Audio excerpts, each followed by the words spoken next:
Miranda pun datang meminta maaf karena sudah tidak sopan. Lalu, Miranda pun meminta maaf kepada Sisil karena sudah menghina pacarnya.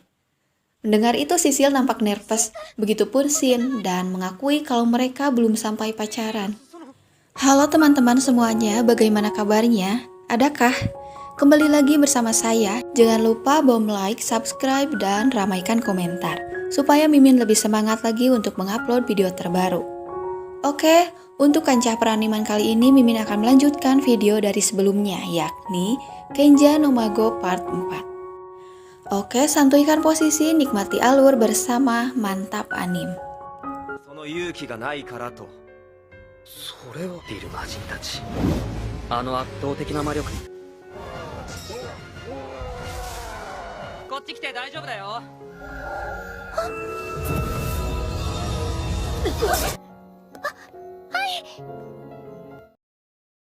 Setelah mengerti maknanya, kini dari kedua akademi pun terlihat kompak. Ya, saling membantu mengalahkan iblis selanjutnya. Beberapa hari kemudian, anggota klub Shin pun latihan di tempat Shin saat kecil latihan. Aug pun mengatakan kalau saat ini teman-teman dari klubnya sudah bukan penduduk biasa lagi. Saat berperang melawan iblis, mereka akan menjadi kekuatan tempur yang penting. Ya, mereka juga menyadari kalau mereka benar-benar menjadi pasukan khusus. Dan oleh sebab itu, harus belajar sihir lebih hebat lagi. Masalah yang mereka akan hadapi adalah mengenai iblis yang menyerang kekaisaran. Setiap negara harus saling membantu supaya masalah cepat teratasi. Tetapi, setiap kali menyerang, jumlah iblisnya selalu bertambah. Dan ya, Aug pun menilai kalau si oknum mengubah korban mereka menjadi iblis dengan suatu cara. Mereka pun akan mengadakan kemah latihan. Setelah mendengar saran, mereka pun menyetujui untuk bermalam di tempatnya Sisil karena ada pemandian air panas. Sementara berlatih tetap di tempatnya Shin dan mereka akan menggunakan gate untuk teleportasi pulang pergi. Shin meminta izin kepada kakek dan neneknya. Karena khawatir kecelakaan, Nyonya Melida pun mengatakan kalau dirinya juga ikut berkemah, begitupun Tuan Merlin. Di jalan, Shin pun merasakan energi hawa iblis. Dan kali ini, teman-temannya Shin yang akan melawan iblis tersebut. Ya, kekuatan mereka nampak lebih baik daripada sebelumnya.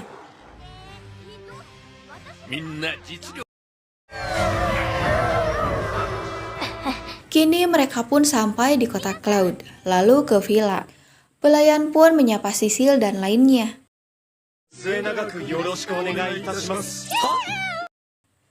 Saat malam, mereka pun menikmati pemandian air panas di ruang yang berbeda. Di pagi hari, mereka mulai latihan dibimbing Tuan Merlin. Dan setelahnya, mereka diskusi pemantraan peralatan sihir bersama Nyonya Melida.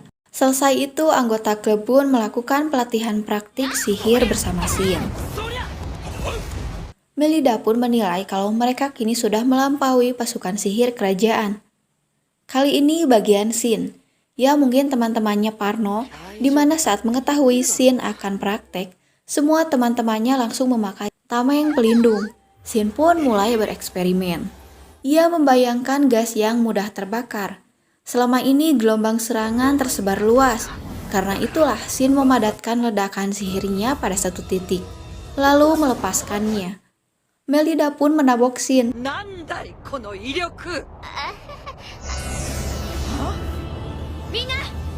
Aug pun menilai dengan memusatkan serangan pada satu titik, maka daya hancurnya pun meningkat. Selesai itu, Pangeran Aug pun meminta Shin untuk membukakan gate ke istana. Sesampainya di sana, nampak tunangannya Pangeran Agus pun cemberut. Ialah Ellie von Coral. Sementara itu, Shin baru mengetahuinya. Sedikit berbincang, lalu datanglah adiknya sang pangeran. Yang terlihat masih kecil, dialah Mei von Irlside. Putri Mei sangat ngefans kepada Nyonya Melida. Setelah drama, mereka pun diizinkan ikut ke perkemahan. Waktu berlalu, tidak disangka Mei mulai akrab dengan Shin karena menurut Mei kakaknya itu galak. Saat makan, Pangeran Aug pun menyarankan Shin untuk terus terang mengenai perasaannya pada Sisil. お前たちがお互いに好意を持っているのは分かっているから。 Setelah mengetahui yang mana Sisil, Putri Mei pun mengatakan kalau Shin dan Sisil cocok sekali. Beberapa saat kemudian, Mei sangat antusias bisa bertemu langsung dengan sang idolanya. Ya, semakin hari, Shin dan Sisil mulai bertingkah konyol karena suka keceplosan akan kasih sayang dari mereka masing-masing. Saat malam, Shin pun berjalan menghampiri Sisil. Mereka pun memiliki alasan yang sama, yakni mendinginkan badan setelah berendam air panas. Shin pun memulai pembicaraannya sampai ia pun mengutarakan perasaannya. Ya, itu diselingi malu-malu dari Sisil yang juga mengakui kekagumannya kepada Shin. Dan Sisil pun menerima cinta dari Shin.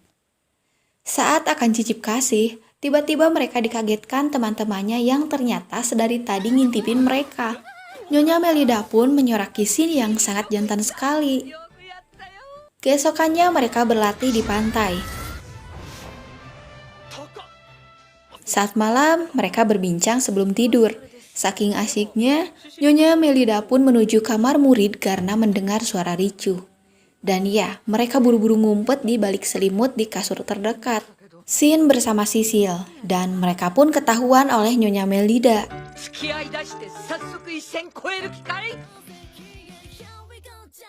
Terlihat Sisil mengajak Shin untuk memberitahukan hubungan mereka kepada ayahnya Sisil. Dan sampai ayahnya bernama Cecil von Claude, sementara ibunya bernama Irene von Claude. Setelah meminta restu, Shin dikagetkan dengan sikap ayah Sisil yang very welcome kepadanya. Bu Irene pun menjelaskan kalau putri bangsawan tidak diperbolehkan pacaran tanpa ada hubungan pertunangan. Shin mengakui kalau dirinya sudah siap. Sang ibu pun menyelamati Sisil yang keinginannya terkabul. Shin pun menyadari kalau Sisil curhat akan dirinya kepada ibundanya. Adegan berpindah. Putri Mei sangat antusias. Ia pun ingin mencoba latihan sihir. Dan hasilnya sangat hebat sekali. Adegan berpindah. Terlihat Strom dan Miriam membicarakan akan rencana menyerang kereta pengangkut di jalan. Dan ya, hal tersebut menyebabkan semua kota di setiap penjuru kekaisaran menjadi kekurangan makanan. Dan ketidakpuasan kian meningkat. Di pelatihan kali ini bagian Shin dan ia seperti biasa. Lagi-lagi temannya bersiap dengan lapisan penahan untuk berjaga. Shin pun membawa sebuah batu, lalu menjelaskan kalau kali ini bukan sihir serangan. Terlihat tegang karena jumlah sihir yang terkumpul sama sekali tak wajar. Dan batu pun melayang seketika. Itu terjadi karena Shin menanamkan anti-gravitasi pada batunya. Sampai kini tubuh Shin sendiri yang melayang. Saat malam, Shin pun memberitahu nenek dan kakeknya mengenai pertunangan dengan Sisil. Mendengar itu, Nyonya Melida pun meminta diantar ke orang tua Sisil malam itu juga. Beberapa saat kemudian, mereka pun sampai.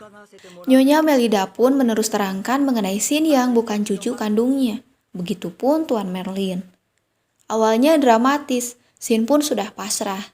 Tidak disangka, kedua orang tua Sisil pun mengatakan kalau alasan mereka merestui Shin dan Sisil bukan karena Shin cucu Tuan Pertapa dan Nyonya Guru, namun karena Shin memikirkan Sisil lebih utama dari apapun dan bahkan melindungi Sisil. Karena itulah mereka merestui keduanya.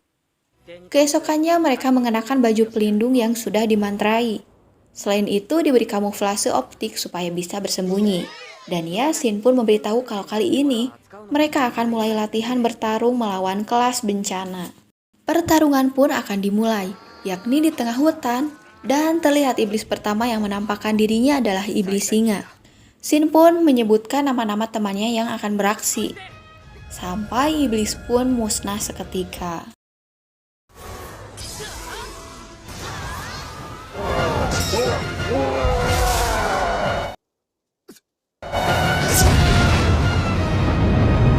Terlihat Shin kini sudah yakin kalau teman-temannya sudah naik level selanjutnya. Keesokannya pertunangan pun digelar. Sisil nampak cantik membuat Shin terpaku melihatnya. Ibu hajat pun menyuruh mereka segera ke ruang makan.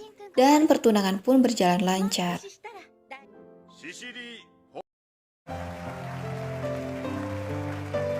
Di akhir, terlihat Shin memberikan cincin kepada Sisil. Ia pun meminang Sisil untuk menjadi istrinya. Sisil pun dengan senang hati menerimanya. Cerita pun bersambung.